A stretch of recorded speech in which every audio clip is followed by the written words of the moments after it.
everyone, welcome to my class that's focused on why and how we do a reset in the LYT method. We do a reset at the beginning of every LYT class, and the reason for this is to organize your body so that it's able to move functionally and to work with power, energy and correctly for the rest of the day. How this is done is through the neutralization of the pelvis, which is one of the first things that we always work on through our bridge pose, through an activation of the large muscles like the glutes. The glutes in today's life are often sleeper muscles, as my teacher Lara likes to say. And that's because we've allowed, to a large extent, the secondary players, like the hamstrings, to actually take over the job of the glutes. So in the LYT method, we get right into trying to fire up those glutes and get them activated so that they're working to the correct level in the day. We do poses like dolphin pose as well, to get this shoulder girdle neutralized and to put some weight in our hands, in our arms and on our shoulders, so that we're also resetting that area, neutralizing that area and getting it functioning for movement for the rest of the day. So without further ado, let's get started, and all I'm going to teach today is a reset from a specific class that I quite like because it has Lara's invention, the juicer, in it, which is really lighting up our core. And the core is the powerhouse of our body. So this is going to get us ready for anything else we need to do, whether it's weight bearing, whether it's moving functionally, whatever it might be throughout the rest of our day. This should actually explain a few parts of the sequence, and I will try and break little things down as well in each pose so that we're better able to understand going forward and throughout the method what it is we need to do in the reset. Right, let's grab our blocks. We'll need a block. You always need a block. For the LYT method reset, it's very, very rare that we wouldn't use a block, and it's always a good idea to have a block handy regardless, because it's really helpful for any modification you might need to do as well. So let's come onto our backs.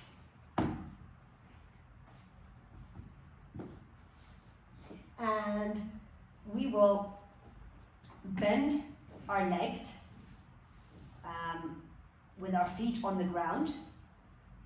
We always start our reset with our feet on the ground and our knees bent at a right angle so that we can lift up into bridge. When you're lifting up into the bridge, the thing to concentrate on is the fact that you want to think about your glutes immediately. So what we want to do is we want to think glutes come on, and you can even tap them while you're still on the floor to make sure that your glutes are actually working with your brain and starting to activate by tightening. From there, we'll think about the fact that in our bridge pose, we want to keep the whole of this core area as neutral as possible. We don't want to anteriorly tilt our pelvis or posteriorly tilt our pelvis. Our pelvis stays in a neutral position. That might mean for many of us that we only lift up using our glutes very slightly so that we keep a stable position. It is not about how high off the ground you lift. Our chests also remain in neutral, no popping of the ribs. Ribs, there's a long line from the top of your chest all the way down to the top of your thighs. And simultaneously, you know that those glutes are activated because they are the power that you are using to lift your body and keep it lifted as much as you possibly can. Watch for the knees in this position. Your knees should land wherever they are comfortable. If your knees are feeling any strain, let your feet come out more or let them be wider to create more stability for your body. The feet should never be this close to the body, not at all. They need to be further away from your glutes. And the more pressure you have in your knees, the further away your knees should be. So that's the first thing that you need to consider in the reset. When we start to lift in the reset, for example, at this point, I will lift the left leg in my reset. If for any reason my pelvis starts to tilt in a specific direction, I will keep my feet on the ground and stay in this position. But what you want to do is tighten this diamond shape in the core, make sure your glutes are activating, and then lift your leg up. And then we'll begin with pulsing to activate this right glute even more.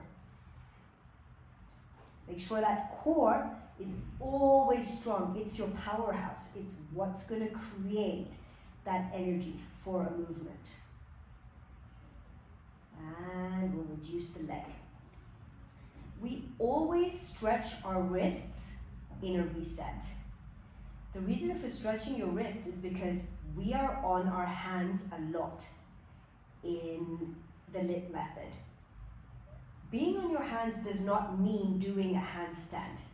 It literally means even doing a down dog is being on your hands. So our wrists need to be warm and they need to be functional. The way we do this for most of our reset is by lifting one hand with the palm facing the ceiling and taking the other hand at the break of the fingers and pulling down with those fingers to stretch out the wrist.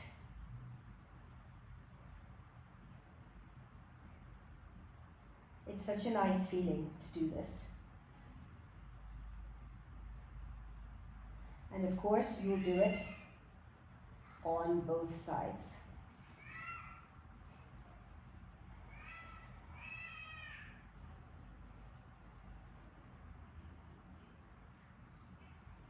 When we lower to the floor in a reset, we lower one vertebra at a time. So the top of the back, the middle of the back, and then finally the lower back lands on the floor. And in this position, you should see some neutrality to your body. So you're not popping out your ribs, you're not creating a large gap here. Our bodies naturally have a gap between the floor and our backs, and that's fine, but not an accentuated popping in this sense. You stay in a neutral position. We will activate our abs through one or two different exercises during every reset. We're going to use a block because the block gives us feedback into our muscles. And that feedback means that we actually know we're using those muscles correctly and that we're activating them. So for this exercise, you want to bend your knees directly over the hips and we flex our feet. Try not to allow your legs to come inwards because that is an easier position to be in. You're not using your core as much. And don't let them go too far out either because that's an excessive amount of strain on your thigh muscles and your core. So we'll put the block at the thinnest weight right in between the knees as an example for this exercise. We never want to pull on our neck when we come up in an ab position. Your hands are behind the head to support you and your elbows are always in the LYT method. You don't want them out and creating even more strain. Bring them in. This will help you to lift your head without pulling on your neck. So you lift your head up and then our hands are just cupping you so that you're not straining the neck muscles at all in this position. They cup the back of the head and you lift up and off the shoulder blades to create that line of energy in your core. So lift up and off the shoulder blades and gaze at your pelvis.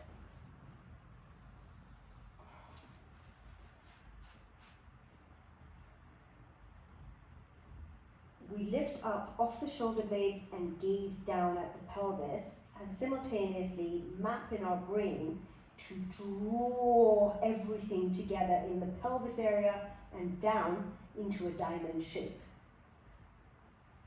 We'll straighten out the left leg and we'll hold in this position and inhale and exhale a couple of times here, and then reach your right arm up. The ceiling. You're putting strain on the body, and you should shake in these positions. You should be creating some kind of heat and some kind of shake, and keep those abs in as much as you can in these positions. And inhale and down.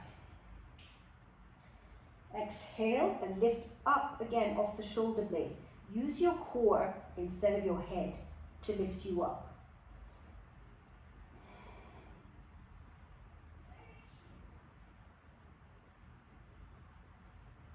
And squeeze the block for that feedback when you're in a reset position.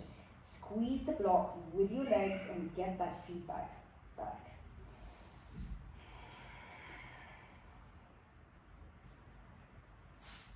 We're going to do the juicer so that we know going forward, should it come in to any of our LYT classes, how to do this. So, on your backs,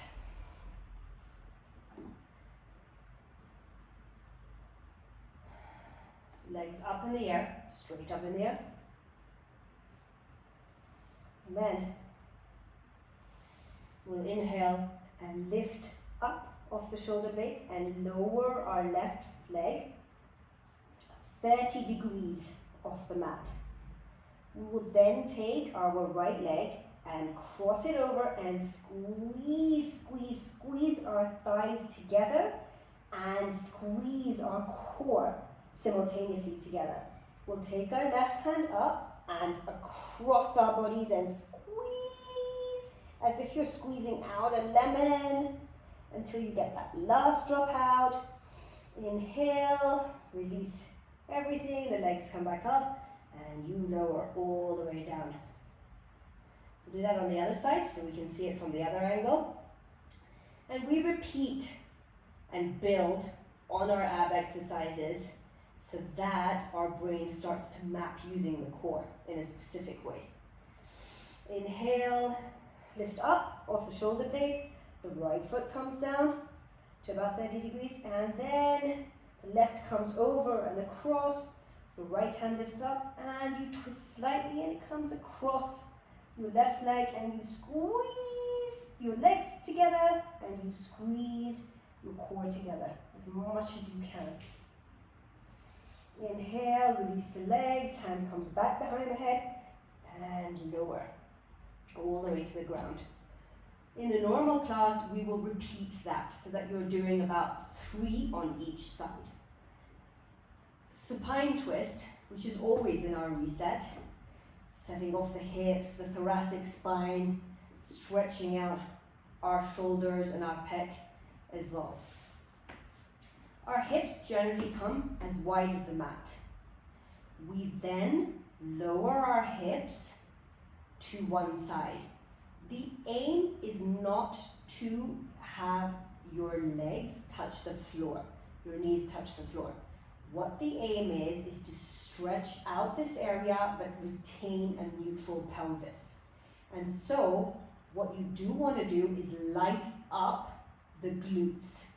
So tap your glutes and make sure that glute is working and that hip bone is getting feedback from that glute. So as though they're pressing into each other and activating. So your hips and your glutes are actually the functional part of this particular posture. And then we'll twist over onto the other side. This is one variation of the supine twist. And simultaneously, while activating this glute, we will stretch open our chests without popping our ribs and keeping everything as neutral as possible. If your hands don't touch the floor, there is no problem with that. Grab a block, put the block under the hands if that's comfortable for you, or let your hands open up on top of your head. And keep those glutes activated and the feedback from your hip bone into your glute.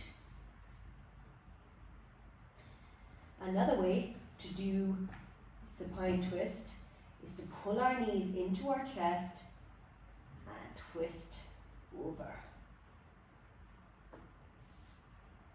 Keep your legs as close to the chest in this twist as possible. This is going to give you a good opening in your thoracic spine area. Once again, your hands are out, opening up the chest wall, pec, and also activating those shoulders.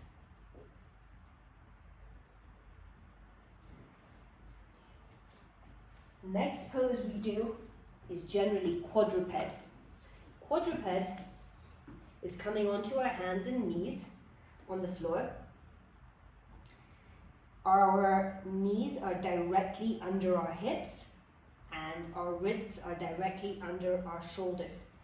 We don't want to sink in the chest or in the belly in this position. Everything stays activated. So suck in that belly, don't allow your chest to sag, and keep in this posture.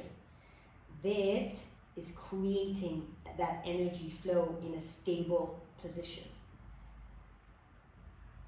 If we're a cat-cow in this position, we take a cow and then we lift all the way up into a cat.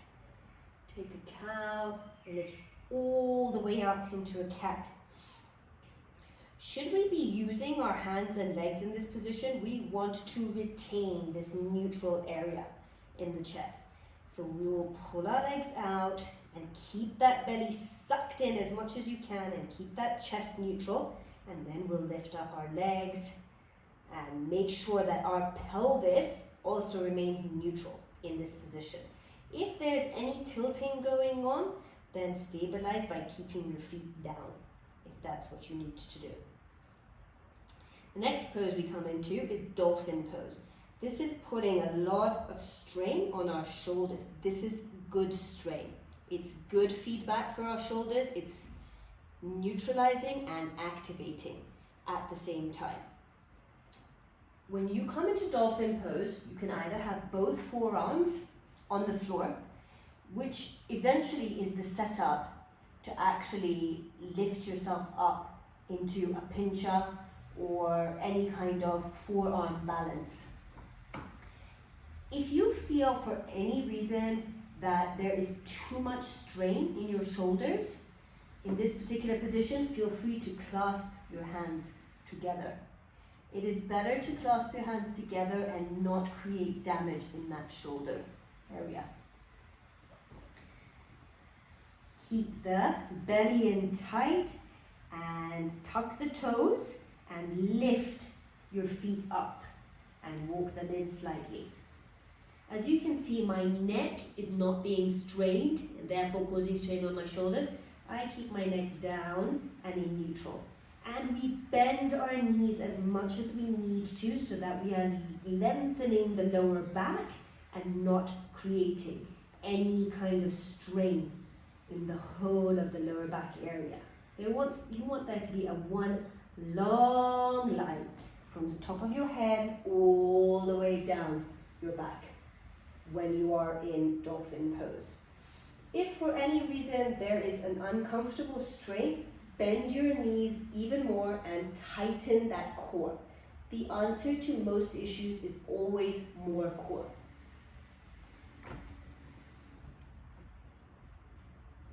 So you want to keep your knees as bent as you need them to be so that you are opening up those shoulder blades and you are creating that nice long length.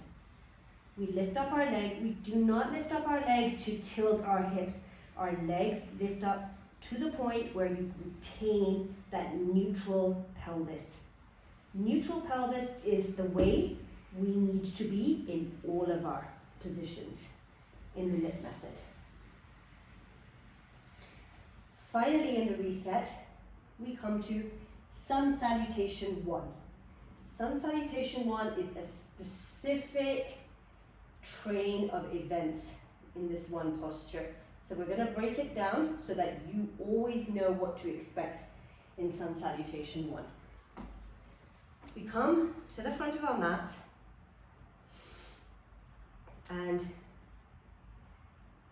in the LYT method, we never raise our arms like this. This is causing joint issues in the humerus, the shoulder area.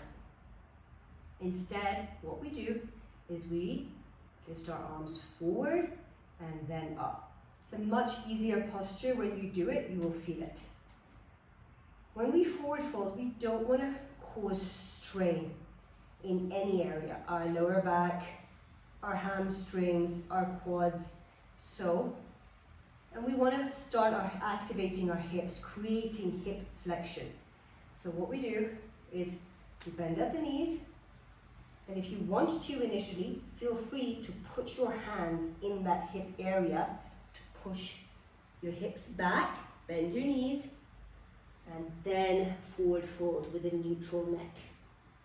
So you're not bringing your body too close to your thighs, you're just keeping a neutral neck, and if you can, you plant your hands, and we step back with our right leg and lower the knee and the top of the foot for our first round of Sun Salutation 1. Arms will come forward and up, and all of this area in the core unit will stay neutral and tight. That is the most important thing. The glute of the bent knee is fully activated. You can ensure this happens by pulling back with your foot that's in front and pulling forward with that bent knee to retain that neutral spine, and tap on your glute if you need to make sure it's activated. Hands will plant, you lift up with the back knee, and then your left leg will come back to meet the other one in a plank position. We lower the knees and the rest of the body to the floor. Our arms stay tucked in at all times, and we don't lower the head of the shoulders. They always stay up, but I'm not straining my neck or my lower back, shortening my lower back. My gaze will stay neutrally at the top of the mat, and I will pull with my hands backwards and allow my body to lift in the most natural way. Suck the core in, that will also create space in the lower back for you instead of shortening it. Put the hands underneath the head of the shoulders, tuck your toes, and either lift through your knees by straightening the arms, or lift through plank position and into downward dog. Bring your legs slightly forward in downward dog and bend at your knees to once again create that full long line in downward dog. This time, your right foot will step forward and your left knee will lower, and you will lower the top of the left foot. And once again, the arms will lift up and you will tighten the glute on the left side. Tap the glute. Get some feedback from your fingers to make sure that your brain is telling the glute to light itself up. Lower the hands and the left leg will come forward to meet the right leg in forward fold, and we'll inhale and we'll lift all the way. Exhale, hinge at the hips again, push your hips back and forward fold. The right foot will step back again and lower the knee, but this time we don't lower the top of the foot. Our arms will come back, up, and we'll generally add some kind of a variation. So in this one, I'll tell you to roll your shoulders and open them. While you're doing this, the core will always remain as tight as possible and a neutral area.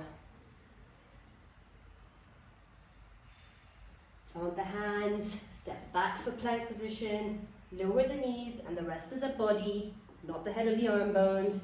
Hands in cobra position under, and pull the hands back. Keep your gaze in a neutral position. Tuck the toes, lift up and into downward dog. The right foot steps forward. Don't lower. Don't lower the head of the foot. What we're trying to do by not lowering the head of the foot is actually work on releasing that fascia between our toes.